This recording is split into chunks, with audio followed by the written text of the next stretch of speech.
Hello everyone, mother telecommunication থেকে আমি দোয়াল আলম বলছি। আজকে আমরা ইন্ডাস্ট্রিতে 2 ওয়্যার সেন্সর এবং 5 ওয়্যার সেন্সর কীভাবে কাজ হয় সেটা আমরা আজকে দেখতে যাচ্ছি।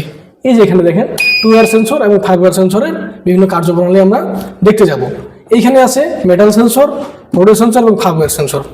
তো আমরা ফটো সেন্সরের কাজটা সর্বপ্রথম দেখবো। যখন আমরা কোনো একটা অবজেক্টকে এই ফটো সেন্সরের সামনে নিয়ে যাব, তখনই আমরা দেখতে যাবো আমাদের এটা রিলে ধরে আমাদের একটা বাতি জ্বলবে। তো আমরা একটা স্কল আমার হাত দিলাম, এই যে আমরা সেন্সরের সামনে অবজেক্ট নিয়ে আসছি, বাতি ডিটেক্ট করছে। এখন আমরা মেটাল সেন্সর দিয়ে কাজ করবো। একটা মেটাল দেন। এখন যদি আমরা দেখতে যাই, দেখেন এটা একটা স্ক্রু ড্রাইভার, এটা এখানে মেটাল আছে। যদি আমরা মেটাল নিয়ে যাই, এই যে মেটাল ডিটেক্ট করতেছে, এই যে মেটাল নিয়ে আসতেছি, মেটাল ডিটেক্ট করতেছে।